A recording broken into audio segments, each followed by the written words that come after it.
How's it going, everybody? We back once again. It's Monday.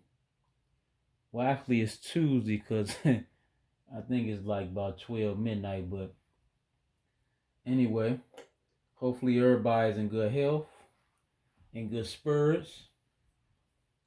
Hopefully everybody's holding on in this time, in this pandemic we're having, this crazy time. God bless all y'all. So I'm about to show y'all this video. This lady, she works in the medical field. She's not on the front line, but uh, a friend of hers works on the front line, and she's basically speaking against certain hospitals in New York, how like certain corruption is. So I want y'all to listen to the video. Just give me your thoughts in the comments. Make sure if you ain't subscribed to the channel, you subscribe. Make sure you like the video if you like it. So we about to get this one started. Give me a minute. Y'all just take a close, cause she goes into detail about, and she even says it herself, that she's not talking about all hospitals. She said even all nurses. She said you got good nurses, you got nurses that's on the other hand being treated like heroes when they're just letting people die. So y'all tell me what y'all think. The video's right here. Let me see. Can they play on? Say these things, so I am her voice.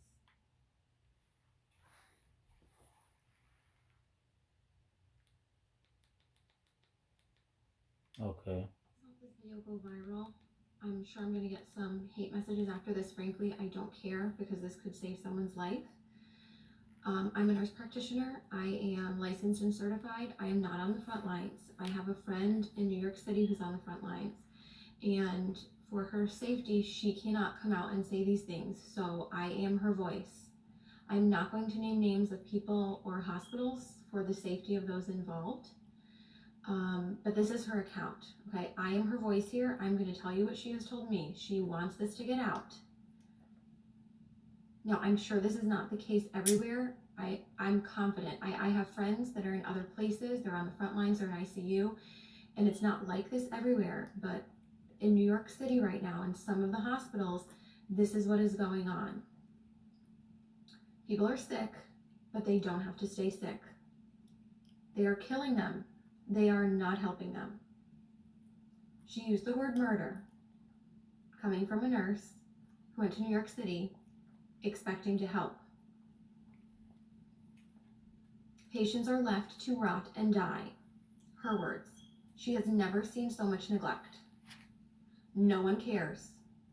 They are cold and they don't care anymore. It's the blind leading the blind. Now, a couple of weeks ago, I was on with some nurse friends of mine and we were discussing different medications that could be used to potentially help people. Doctors who were reporting around the country that they were using a combination of medications that were helping people. People were not dying when they were on these medications, they were getting better.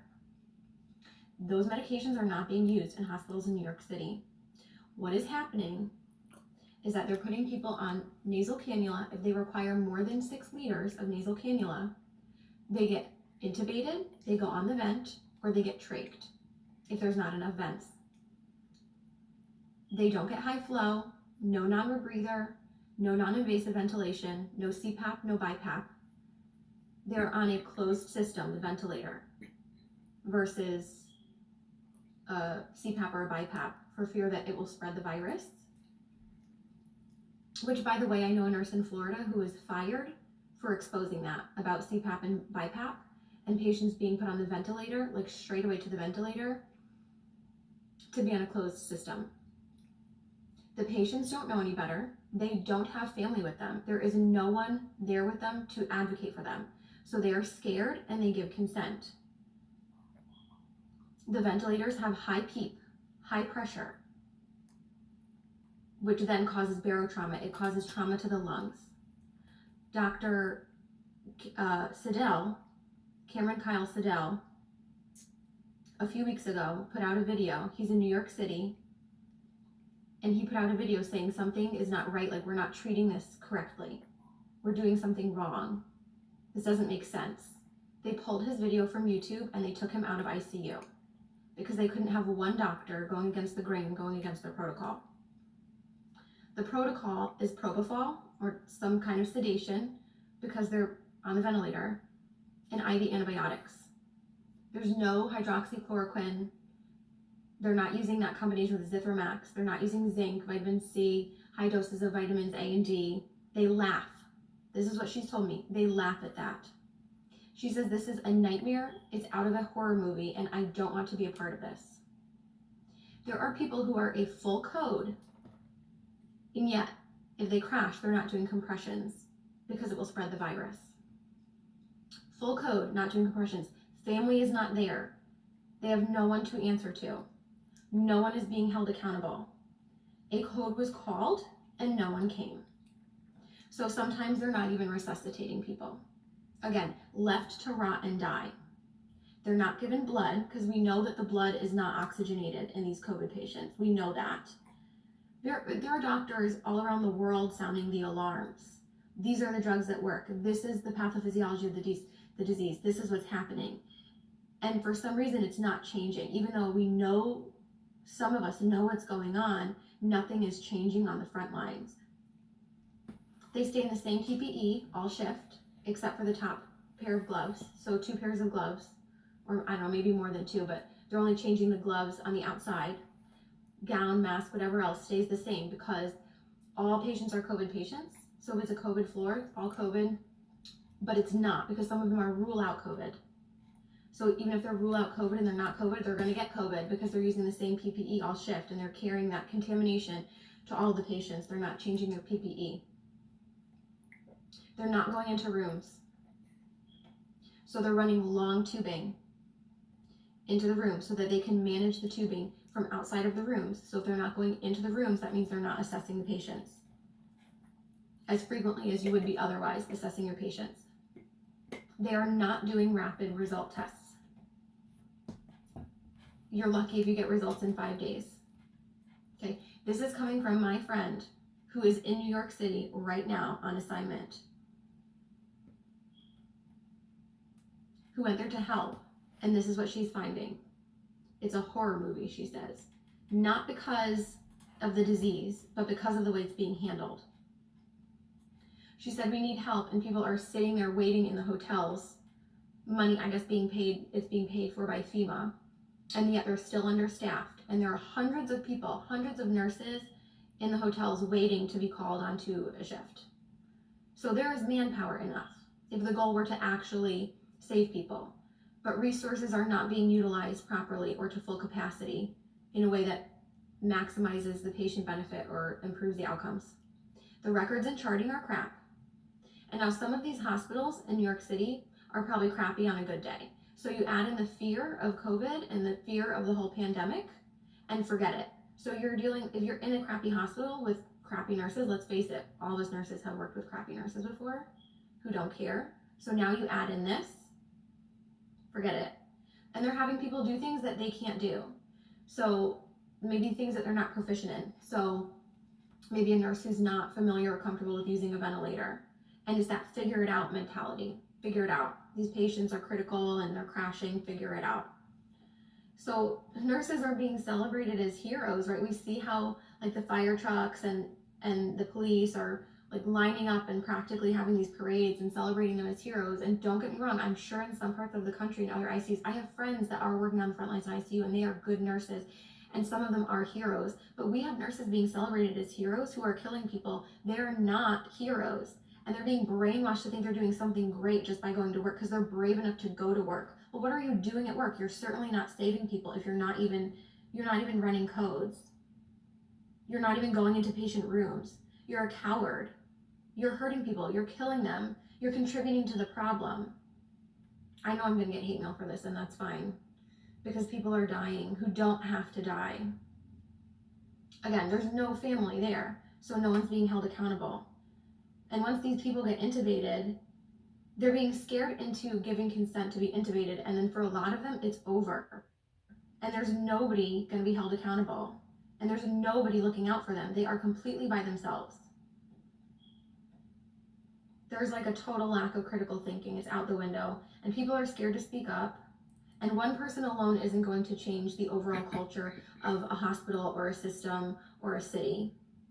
Like I said, Dr. Cameron Kyle Seidel's video was pulled from YouTube, and he was pulled from the ICU for sounding the alarm and going against the grain. So people are sounding the alarm. It's just not changing anything, apparently. So what can you do? Buck the system.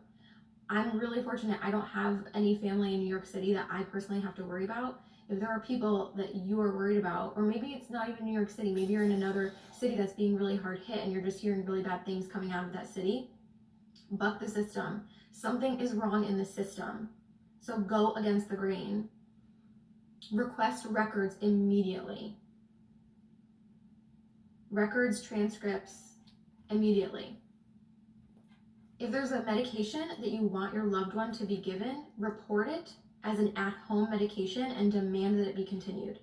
That's just a tip from inside the system. If you want a medication to be given, you've got to report that it's an at-home medication and that you demand that it be continued.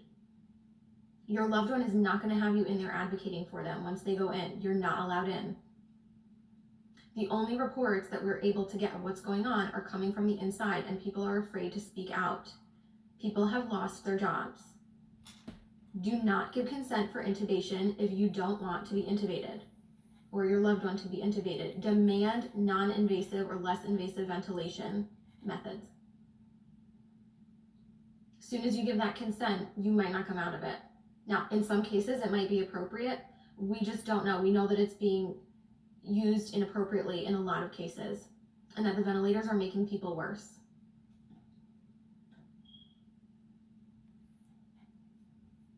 Please share this video, make it go viral. People need to know this. This is the truth of what's going on from my nurse friend who's in New York City right now on assignment. This is murder, she says. People are being murdered and no one cares. Horrible care.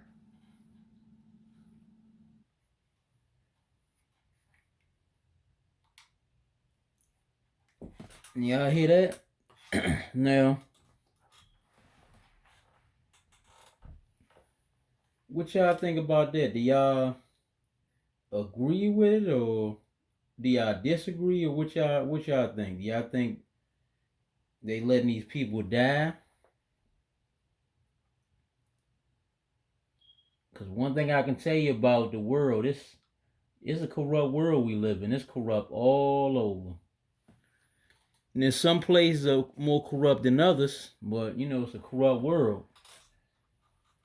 And it's corruption in every field. Whether it's police, the police force, the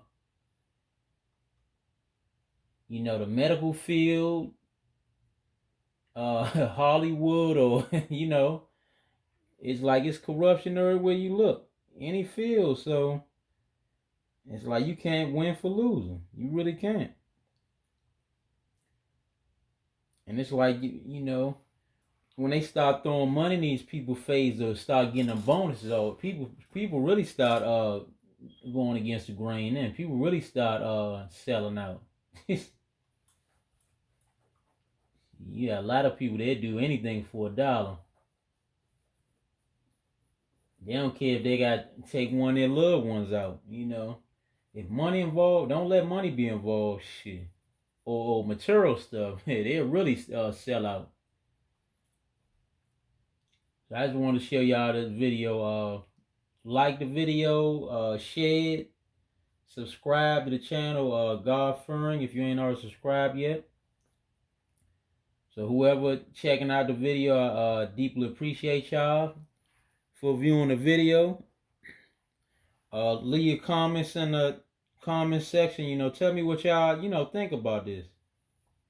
This is a touchy topic. So I'm out, and I'll see y'all on the next one.